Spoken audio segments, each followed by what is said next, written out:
Hello and welcome to your episode of All About Space for the latest news of the week. Now, in this episode, I shall cover further progress of Axiom space station, a Starbase update, the first autonomous pharmaceutical lab in space, intuitive machines lands on the south pole of the moon, and Firefly failure report is out, and also so is Blue Origin New Glenn Pathfinder, and we shall also review this week's launches.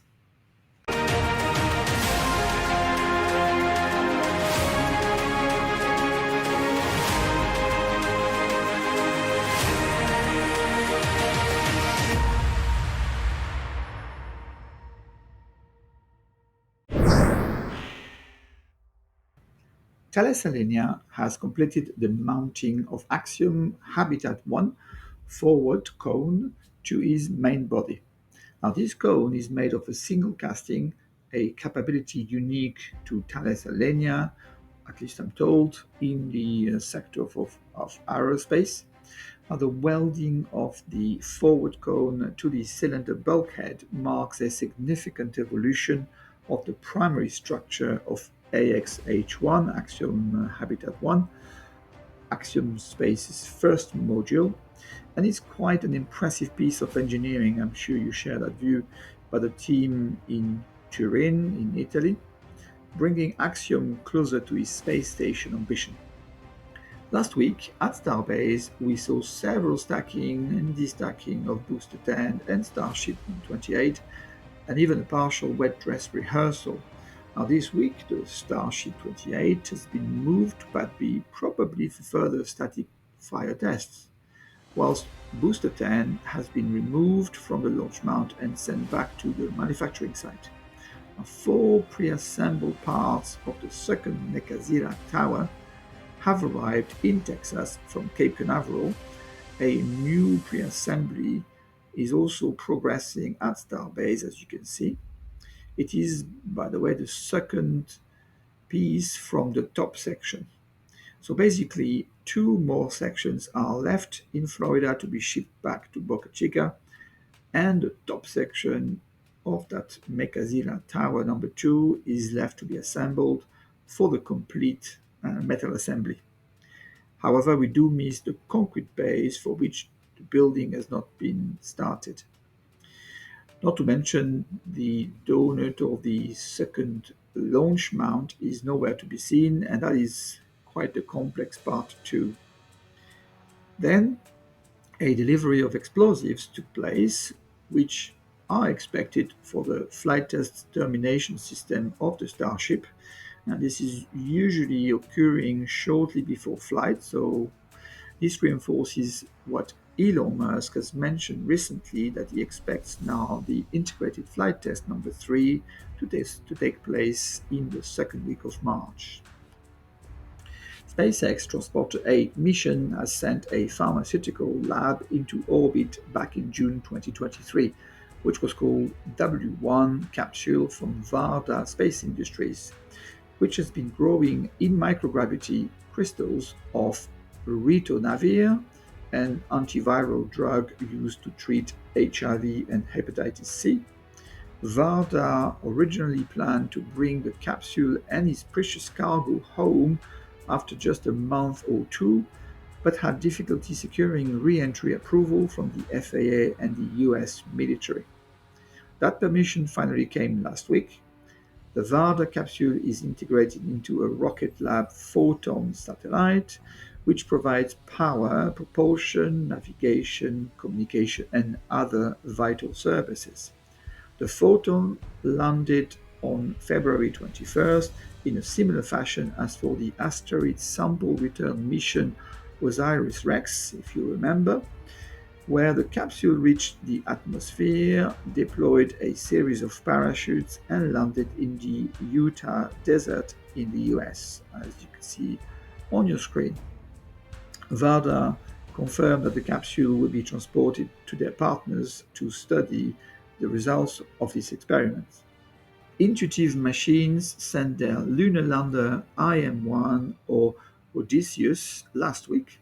Now, the journey of the Odysseus lander has had only one little hiccup, and flight controllers have programmed trajectory corrections maneuvers to set the lander for lunar orbit insertions, which took place on February 21st successfully, followed by the actual landing on the 22nd. But the beauty of this product is that a CubeSat was ejected from the lander just before landing to film the event from above. So well done for Intuitive Machines for such an achievement. It's not an easy task and it made us proud. You may remember one of my previous videos where I mentioned that Firefly launched one of his Alpha rockets, well, in fact, his fourth ever rocket launch, in December 22nd, 2023, for his mission called Fly the Lightning, to place into orbit a novel electronically steerable antenna demonstrator satellite from Lockheed Martin.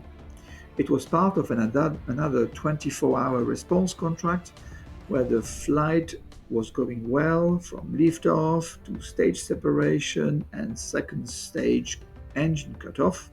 However, at the next attempt to relight the second stage engine, a malfunction occurred and the payload was therefore released but not at the right orbit. Now, luckily, Lockheed Martin has been able to communicate with this satellite and completed their primary mission objectives, including rapid commissioning of the satellite following insertion before the satellite's orbit decays and burns up in the atmosphere. Now, this week, Firefly completed their root cause analysis and submitted the mishap investigation report to the Federal Aviation Administration, as well as applied corrective actions to their Alpha rocket. The analysis showed that the failure was due to an error in the guidance, navigation, and control software algorithm that prevented the system from sending the necessary pulse commands to the reaction control system thrusters ahead of the stage 2 engine relight. Firefly is now readying for another launch in the coming months. In the last bit of space news, Blue Origin has rolled out a Pathfinder rocket of its New Glenn to undergo a series of tanking and mechanical systems tests. This adds to previous mock-up checks of its rocket to the pad, assembly of both first and second stages. With the availability of hardware, Blue Origin is edging closer to its maiden flight expected at the end of the year. February 17th, ISRO launched a GSLV Mark II F-14 rocket from its Launchpad number 2 at Satish Dhawan Space Center in India, with the payload being a climate and weather satellite INSAT 3DS into a geostationary transfer orbit, finally reside in a geostationary orbit at just under 36,000 kilometers or 22,000 miles altitude around the equator.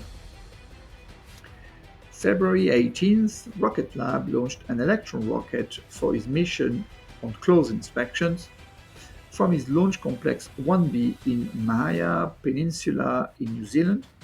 The payload was the satellite Active Debris Removal by Astroscale Japan, or ADRAS-J for short. This satellite is on its way to sun-synchronous elliptical orbit. It's about 565 by 629 kilometers and approximately 98-degree inclination to catch up with a MHI debris of an H2A second stage rocket launched in 2009 as part of the technology demonstrator phase 1 of commercial removal of debris supported by JAXA. The satellite will first take pictures of the upper stage debris to gather data and to better understand the space debris environment. I'm very fond of cleaning up space debris, and so well done JAXA for supporting this. I will probably do an episode on space debris removal one of these days. February 20th, SpaceX launched a Falcon 9 from its Space Launch Complex 4T at Cape Canaveral Space Force Station in Florida for its mission HTS 113BT for the company Telkom Satellite Indonesia to a geostationary transfer orbit. It was the 17th flight of the first stage, which landed on the drone ship just reading instructions in the Atlantic Ocean. Now, that flight, you might be interested to know, was SpaceX's 300th Falcon 9 flight. So great job, SpaceX. February 23rd, SpaceX launched a Falcon 9 with 22 Starlink satellite V2 Mini on board to its typical circular low Earth orbit for its mission group 715 out of the Space Launch Complex 4E at Vandenberg Space Force Base in California. Now, the booster has flown for its 19th time and landed on the drone ship Of Course I Still Love You in the Pacific Ocean. On the same day, China Aerospace Science and Technology Corporation launched a Long March 5 from Wenchang Space Launch Site in China. I leave you today with another Hubble Space Telescope picture, or more precisely, his Wide Field Camera number 3, for those who know what it is, which is a riot of colors and activities. It features a relatively close-by star-forming region or nebula known as Aras 165623959. That's a long one. That lies within the Milky Way in the constellation Scorpius, about 5,900 light years away from Earth, or 56 quadrillion kilometers, or 35 quadrillion miles. Or to lose you completely, it is 373 million times the distance Earth-Sun. Now, the center of this image, from the top left to the bottom right, glows brightly with light from where the new stars are being formed and is partially covered by dark dust. Now, colored layers of gas and dust spread across the rest of the image, and the nebula is speckled with foreground stars with large diffraction spikes, meaning artificially created spikes from brightness of the stars into the Space Telescope mirrors. At the center of the image, Iris 165623959 is thought to host a massive star, about 30 times the mass of the Sun. Now, that is still in the process of forming, and this type of picture helps the scientists to work out how the most massive, brightest stars in our galaxy are born. Now, thank you for watching this episode of All About Space with your host, Christophe Paget. See you next week for the next episode. Goodbye.